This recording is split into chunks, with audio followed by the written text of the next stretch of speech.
In this video, we are going to look at the rotational version of Newton's second law. So the linear version of Newton's second law is that the net force is equal to the object's mass times its acceleration. So since torque is the rotational version of force, and moment of inertia is the rotational version of mass, and angular acceleration is the rotational version of acceleration, then the net torque is equal to the moment of inertia times the angular acceleration. So we're going to apply this to 3 sample problems. So sample problem 1, a 15 Newton force is applied to a cord wrapped around a pulley of mass m equals 4 kilograms and radius r equals 33 centimeters. The pulley can be modeled as a solid cylinder. A, what is the angular acceleration of the pulley? B, sketch an angular velocity versus time graph. So this 15 Newton force is what's causing the torque on this pulley, and we know what the moment of inertia of a cylinder is. We can look at our table of moments of inertia. It's 1/2 mr squared. So we can just start with this basic equation here, T net equals I alpha.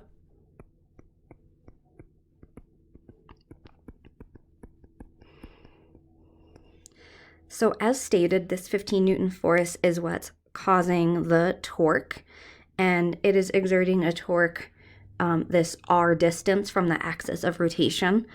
So I'm going to call this 15 Newton force, I'm just going to call it F, because it's the only force in this problem. So the net torque is just F times r.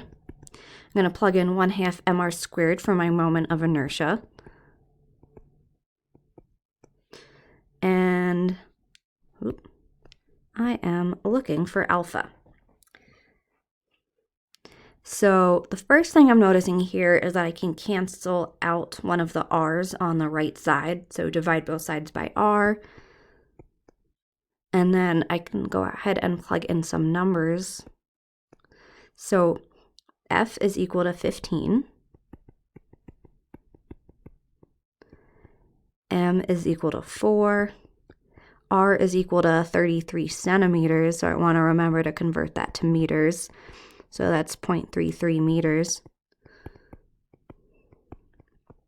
And I want to go ahead and solve that for alpha.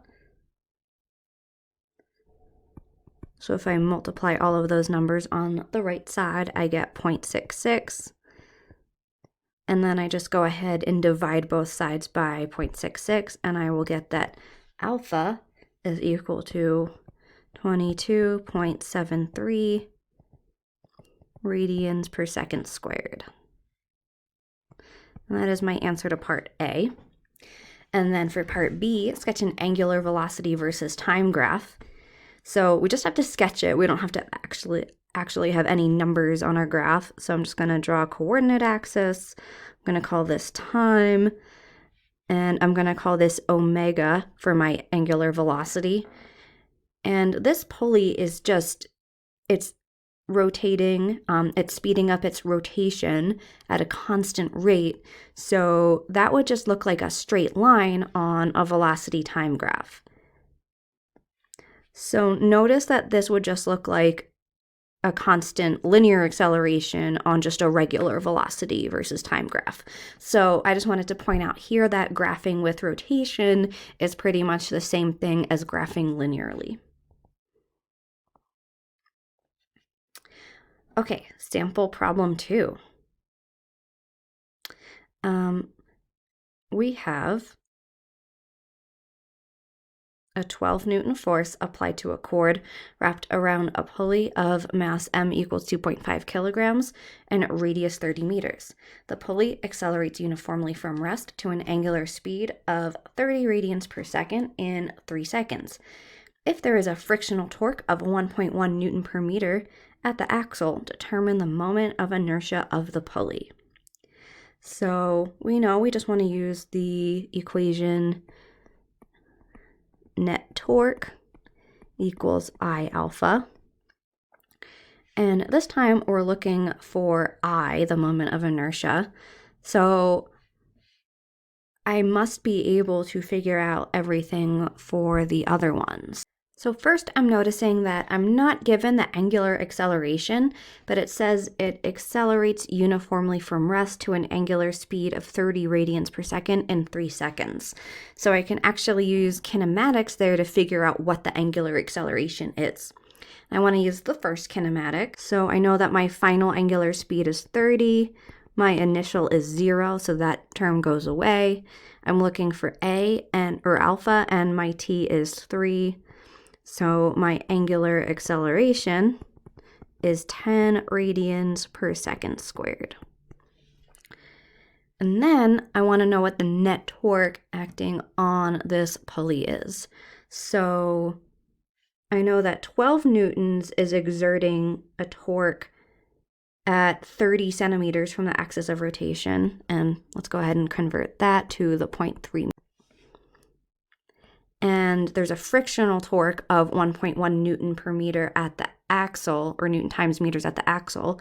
So my net torque is going to be the torque caused by this 12, minus the torque from that 1.1. So the torque from the 12 is going to be 12 times its distance from the axis of rotation, which is 0.3. And then subtract the 1.1. Plug in the 10 for the angular acceleration. And if I do 12 times 0.3, that's equal to 3.6 minus 1.1 is equal to 2.5. Then divide both sides by 10, and I get, and that should be I. And I get that my moment of inertia is equal to 0.25 kilograms times meter squared. And you can actually find your moment of inertia experimentally if you apply a known force and you know the other factors involved. And I know you guys are going to be really excited. Atwood machines are back. So last semester when we looked at Atwood machines, we neglected the mass of the pulley because we didn't know about rotation yet. But now that we know about rotation, we can include the mass of the pulley. So here's our first Atwood machine problem. A wheel of radius r equals 0.8 meters and mass m equals 3 kilograms, which can be modeled as a solid cylinder, is mounted on a frictionless horizontal axle. A light cord wrapped around the wheel supports an object of mass m equals 8.2 kilograms. We want to calculate the angular acceleration of the wheel, the linear acceleration of the object, and the tension in the cord. So if you remember how to do Atwood machine problems from last semester, what you want to do is draw a free body diagram for each object, apply Newton's second law to each object, and come up with a system of equations. And then you should have the same unknowns as equations, and then you can solve for your missing variables. So that is exactly what we're going to do here. So I'm going to first draw a free body diagram for my hanging mass. So for my hanging mass, we've got mg pointing down, and that is going to be its mass of 8.2 times acceleration due to gravity, which is 9.8, and we get that its weight, or it's the force due to gravity acting on it, is 8.36 newtons, and we've got that tension pulling up, and we know that it must be accelerating downward. And then for our pulley, we know there's a torque acting on it, and that torque is due to the tension. And it's acting on it this distance r from the axis of rotation. So now that I've drawn my free body diagrams, and it's accelerating angularly that way. So now that I've drawn my free body diagrams, we can set up Newton's second law equations for both. So for the hanging mass, it's going to be that the net force is equal to its mass times its acceleration. And since it's accelerating downward, the force due to gravity has to be bigger than the tension. So it's going to be 80.36 minus t equals 8.2a. And the pulley, which is rotating, we want to apply Newton's second law, the rotational version, to it. So net torque equals the moment of inertia times alpha. And we know that the net torque is equal to the tension times its distance from the axis of rotation. And we know that the moment of inertia of a cylinder, because we see here that it's modeled as a cylinder, is 1/2 mr squared. And we know that at some point we want to find the angular acceleration. So right now we have a system of equations, but it looks like we have too many unknowns. We've got t, we've got a, and we have alpha. So what we want to do now is we want to see if we can get rid of this alpha. We can do that because a point on the edge of that pulley has a linear acceleration that's exactly equal to the acceleration of that hanging mass. So this is where our linear to angular or rotational quantities is going to come in. So we know that the angular or the tangential acceleration is going to be equal to the angular acceleration times its distance from the axis of rotation. So if we solve that for alpha, we get that alpha, or the angular acceleration, is equal to the linear acceleration over the distance from the axis of rotation. So we can take this and plug it in right there.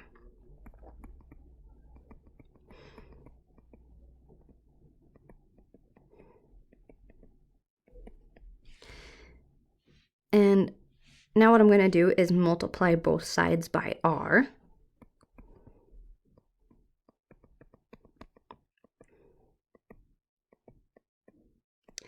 And I'm going to do that because now you should see that we can cancel out all of the r's here. And I'm going to go ahead and plug in numbers where I can. So we know that the mass of the cylinder is 3. So we end up with that the tension is equal to 1.5 times the acceleration. So now we have a system of equations that we can actually solve. I'm going to go ahead and plug that in right here.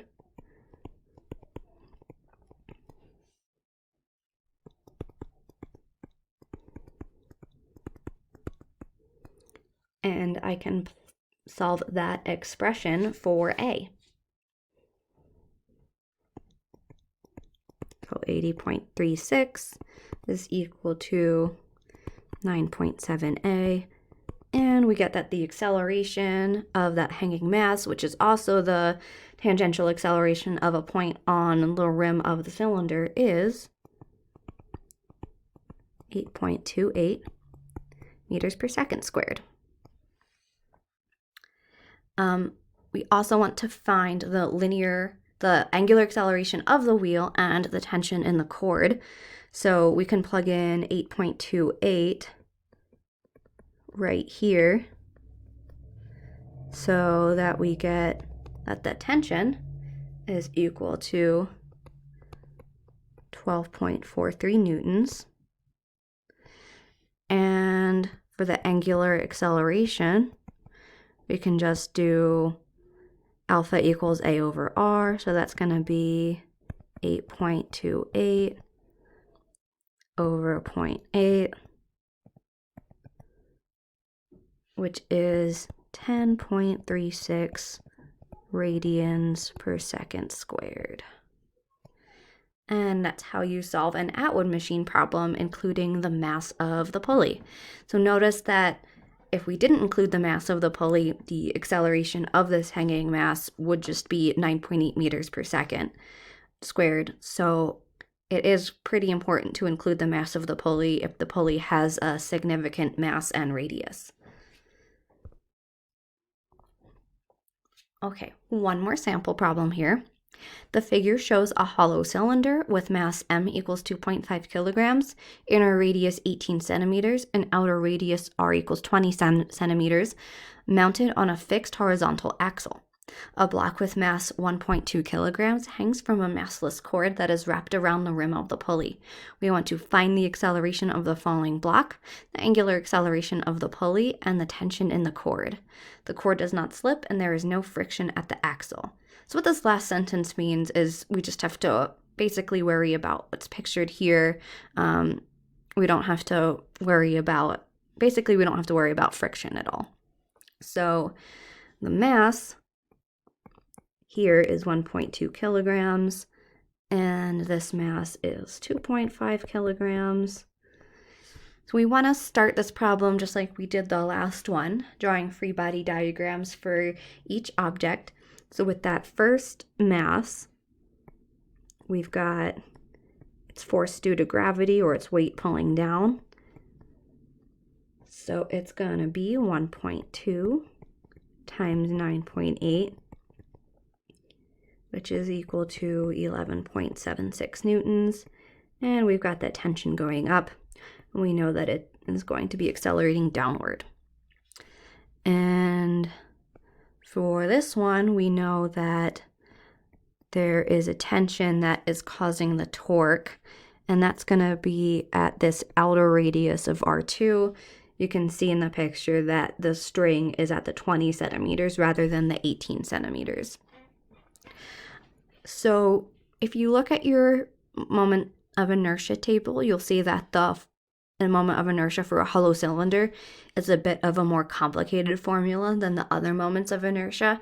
So for those, I suggest that you actually just get the moment of inertia first.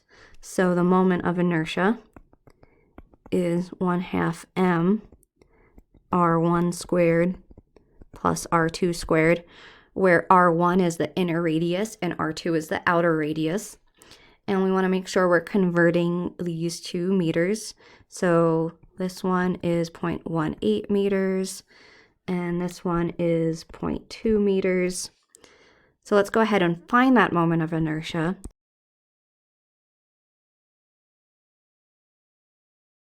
So it is going to be equal to 0.0905 kilograms times meters squared.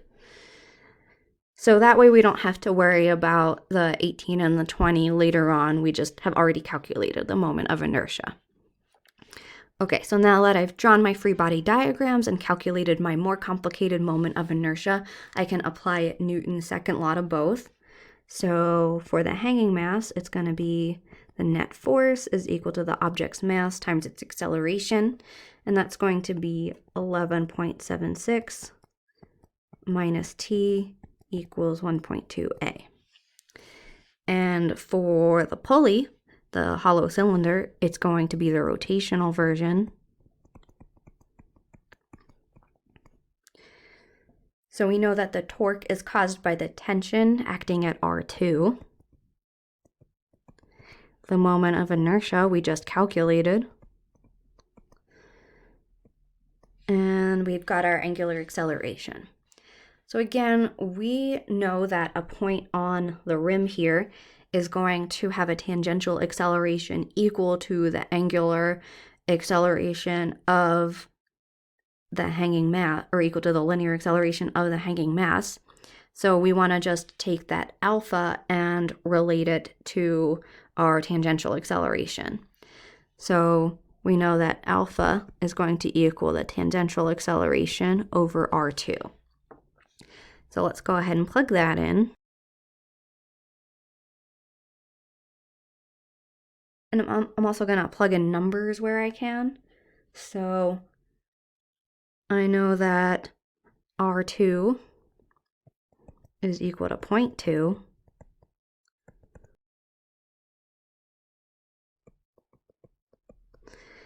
And I'm going to simplify this expression a little bit. Oh, and that should be 0.0905. And if I simplify that so that I just get this whole thing in terms of t, I will get that t is equal to 2.2625 times a. Then I can take that and plug it in right there.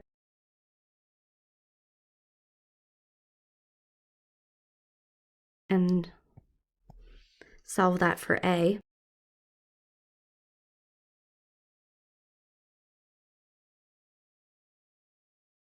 And I should get that A is equal to 3.4 meters per second squared. Okay, so I found the acceleration of the falling block. I want to find the angular acceleration of the pulley, so that's going to be 3.4 divided by 0.2, and that'll equal 17, and the units there would be radians per second squared. And then I want to find the tension, so that's just going to be 2.2625 times 3.4, which is equal to 7.68 newtons. So again, if we neglected the mass of the pulley here, the acceleration of the falling block, it would just be 9.8 meters per second squared. So again, if the moment of inertia of the pulley is significant, it's really important to include that. So hopefully you understand more about how to include the mass of the pulley with rotational problems.